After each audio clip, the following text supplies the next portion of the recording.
Okay. All right, guys, it's Conversation with My Wife Day, right? And it resonates in us because we are a part of the community. And right now, what's going on is T.S. Madison is being criticized because of a post that she made where she was disgusted by a maxi pad, right? And this brought on the conversation, or it's making me rethink the conversation about should trans women be able to utilize bathrooms, the same bathrooms as what is they call it, cisgendered women, right? And me and my wife have had a conversation today because something popped in my brain that I was like, wait a minute, okay, when I'm thinking about trans women, I'm only thinking about unclockable trans women and or subclockable trans women.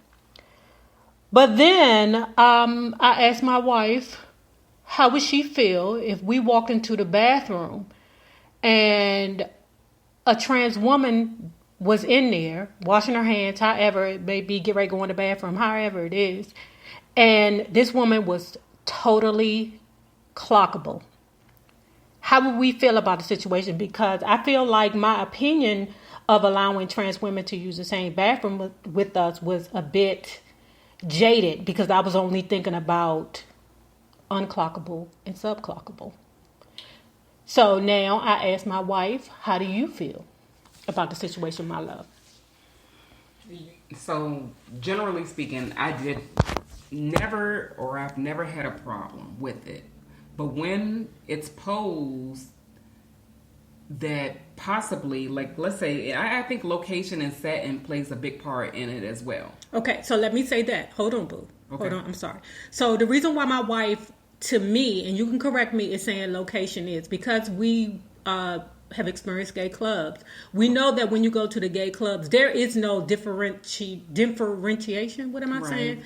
Between male and female, because you could easily go into the female bathroom and see an effeminate man in there. Easy. You can go into the male bathroom and see a dominant woman in there. Easy. So it's not really a situation where, you know, a regular person would understand. A person within the life would truly understand and wouldn't have a problem with that. Right. But if we're in a certain location, that's where it comes in. Go ahead, Pooh. Right. So we could be at a nightclub. That should never be a problem to me. Not even a heterosexual nightclub, because adults are adults, right?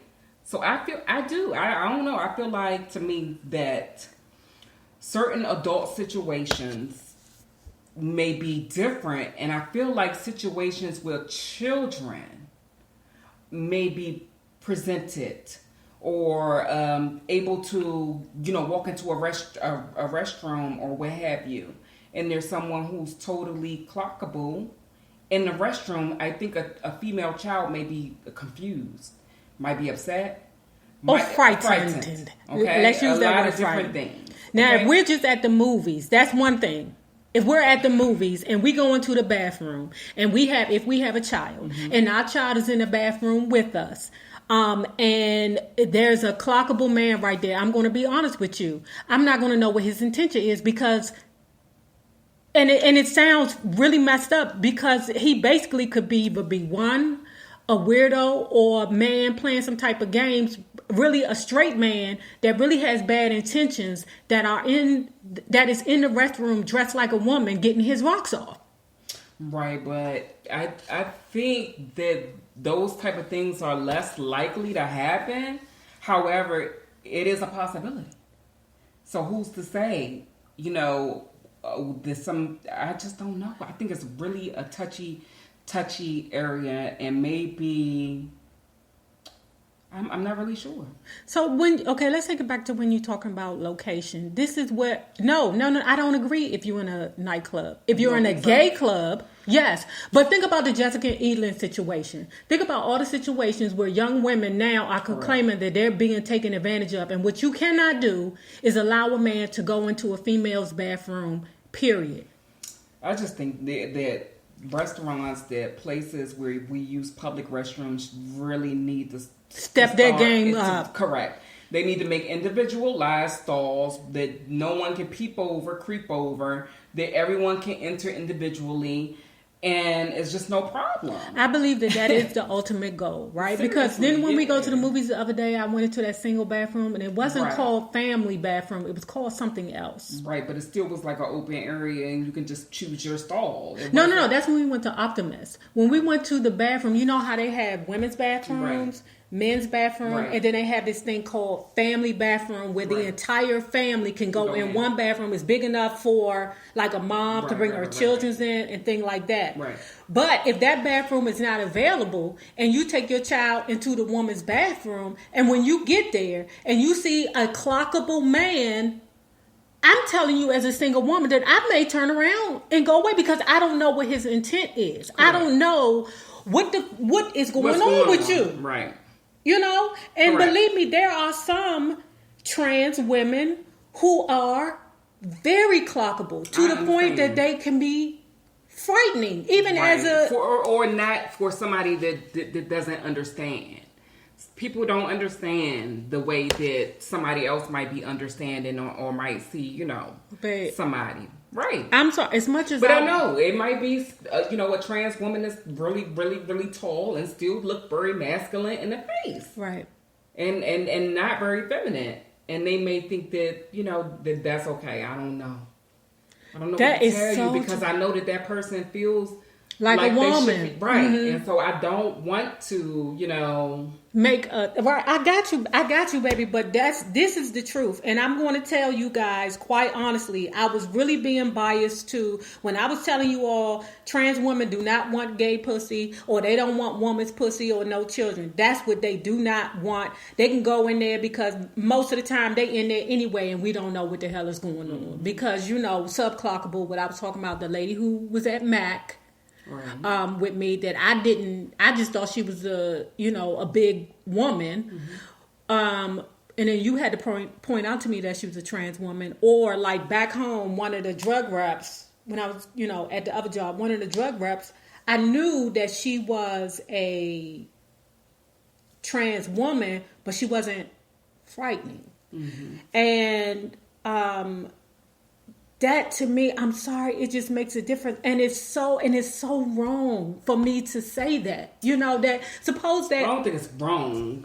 Suppose that clockable person does not have the money to do all the things that, these women that we just said were subclockable or unclockable have. So she doesn't have a choice. And it's wrong for her to not live her truth, Right. But at the same time, I need them to be honest with themselves and understand, my love, you're very clockable and you could come off frightening almost. Mm-hmm. I mean, it's and it's not frightening as in like the person being ugly. That's not what I'm saying. I mean, but somebody might not know your intentions, or exactly. That's a good thing. If you really are a trans woman, right?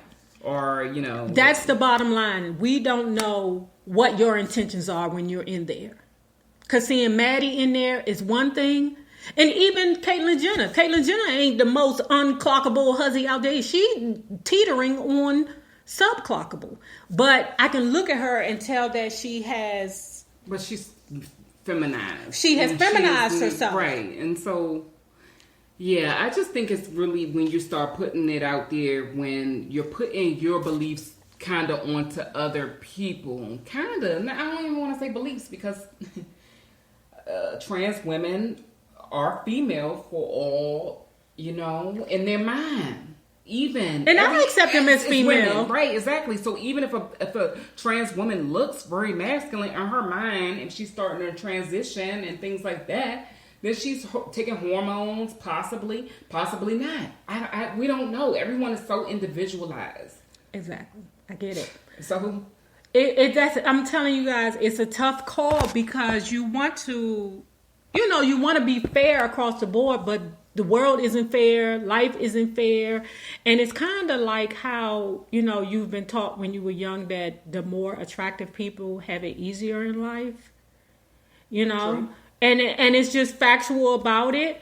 But I stand with the fact that, and I'm going to be honest, I'm actually backpedaling on this. If I walk into a bathroom and a very clockable person comes in, and when I say clockable, like I consider Maddie unclockable. I consider Caitlyn Jenner subclockable. And I consider, who is, like, I can't even give an example because that's rude. It's so funny, though. But you know that women look funny when I walk in the bathroom sometimes because they may think something. That you're a dude, too. Right. So I don't know why that just popped in my head. But it's true. It's very true. And it is true, boo. You know, like, I'm going to use this restroom. It is very true. My wife just brought up a very, very valid point because sometimes when she go in the woman's bathroom, you know, her gender may be questioned, you know, but I'm sure when they see her and they watch her walk in there and she's squatting and she not standing like, you know, over, you know, I'm sure, you know, but that is a tough situation, baby, because you can't go into the male's bathroom and do you do, because that's dangerous. I know you didn't say, fuck it, if I got to go, I got to go. Yeah. I have too, but that was only at the clubs, at a gay club. But that's very dangerous for you to go into a male bathroom, baby. So don't do that shit. And if I find out, we're going to have a concern. Okay? I'm just saying, sometimes the female bathroom be out of control. It does. It does. Hence the reason why Maddie was so horrified about the pad. And listen, when it comes down to that, listen, I am a woman, and trust me, I am horrified by pads and seeing bloods and things like that. I'll be like, whoa, this bathroom not for me. Right. I'll exit. Right. So regardless of, it doesn't matter whether Maddie is a trans woman, a cisgendered woman, whatever the thing is, seeing a pad from another woman or experiencing blood or whatever that is, it's frigging disgusting. And I should feel like, and just the smell of it is disgusting. To smell somebody else's blood. When y'all don't clean up after y'allself in the restroom. Look at the pussy nurse. Exactly. It's a violation. Look, I done changed other women's pads and things like that. And oh, you did. Hey, yeah, you changed my cousin's pad too. Y'all, a little secret, when my cousin went she went to PG Hospital for a booty procedure, and my wife was my cousin's nurse. It was so sweet. It's so sweet. So anyway, guys, I need some help with this, guys. I need some help. You know, because the fact of the matter is, all trans women do not look like Maddie. Okay? So how would you feel if you walked into the bathroom and you seen a woman that was about 6'3", face very harsh face? Or harsh is a word to say? Really? I don't even know if you want to say harsh, but I would just say I'm still masculine in appearance and not very feminine in appearance. Yeah. And so that's different. Very masculine in the face, because some women don't have the money to do the procedure, and before you know, all they do to themselves is things like put makeup on. You know, and a lot of times, guys, whether the woman is a trans woman or a cisgendered woman, some women don't know what look good on them. So if you're a trans woman who's already very masculine in the face and you still don't know what looks good on you or the things to help you to look a softer woman in regards to makeup and clothes, that's not helping you. So any trans woman that is in earshot of this, please make sure you go to the MAC counter and find out what looks good for you, so that you can help yourself in your own situation. Because I'm telling you, I come across some trans women who look very clockable. Okay. So anyway, guys, I will be doing the... Baby, did you have anything else? Because you done wrote a whole bunch of notes down there. I don't know. I feel bad for trans women that are clockable. I do. Mm-hmm. I mean, mostly clockable, but as a whole, you know, because you are who you are. Right, but it's nowhere for them to fit in when you come out in public. It's like being embarrassed because you can't go to the restroom. Nobody wants to be embarrassed because there's nowhere for them to fit in at. That's not right. Okay, but let me say this also, right? Because we know that trans women, they're fighting for themselves, and they're like, I'm going into the women's bathroom, you know? Mm-hmm. And that's their headstrong way. They don't care about what they look like. Exactly, because they want equal rights. Thank you for saying something, baby. But they want equal rights, and I am going into the women's bathroom regardless of how I look. I want to be respected as a woman. That's what I'm going to do. Exactly. And some will probably be more, the men are offensive. It's hell. Could you imagine being a trans woman and you're out and you have to make that decision between a male bathroom and a female bathroom? Do not. I would rather. I would never want them to do. I would hold it. I would definitely hold it. You understand what kind of life that is, though. It is. It's almost like, I'm not even gonna bring that up. But it kind of remember the book we saw, the Green Book? Yes. It kind of put me in the mind frame of that, and I'm not going to go there because I don't want people to be like, how dare you compare it? No, that's not what I'm saying, but it is comparable. It is comparable. But it is a very tragic thing to feel who you feel on the inside and want to go into the bathroom with other women and have that not have that choice to go in there. But I would say wait for the family bathrooms whenever they're available. Just wait for a family bathroom. I think change will come. It's going to be slow. It's going to come because in the Optimist, like we were saying, the restaurant down here in Atlanta, downtown, they had 2 or 3 bathrooms on the right that was labeled male and 2 or 3 bathrooms on the left, and you chose which bathroom you wanted to go into. That's right. And no questions are asked, but they were individually locked and individually secured. Right. For whoever chose. It was a pig. If a pig wanted to go in the bathroom, they can go in there and do whatever it is they wanted to do. But it's just the point. So many establishments now that are not set up. We'll get to the point. Unfortunately, things have to happen first, like you always say, right? Things have to happen first. What is it that I say? A lot. People are reactive and never proactive. Correct. So, I don't want anything to happen. I don't want a trans woman to get assaulted in the bathroom. I don't want, a woman to be assaulted in the bathroom. I don't want anything to happen for things to have to change. So hopefully people just get on board. What I think what would save it is, how buildings have to be up to code. Right. They have certain rules and everything. I don't think it'll happen under Trump. Matter of fact, I know it won't happen under Trump because Trump is not happy with us anyway, right? But I believe if that was written into the rules, that you had to have a set amount it will be coming. Just like when they had in Maryland, like you see the fire, what do they call these things on the ceiling? Did they have these like extinguishers on the ceiling? Sprinklers on the ceilings didn't used to be mandatory as a building code for houses, but now in the DMV it is. Really? It is. As of like sometime like 2000s or whatever. It wasn't always mandatory that they have those sprinklers built into the houses, but now it is. Wow. So if it's something that could help, just write it in code. Make it code. So anyway, guys, we're going to end this conversation. Maddie just put up her unedited version of the Dallas Queen Supreme Court. I'm going to be getting that to you tomorrow. And please put below how you feel. Thank you. Oh, don't forget to like, comment, share, subscribe, and, all that other good stuff. Bye, guys.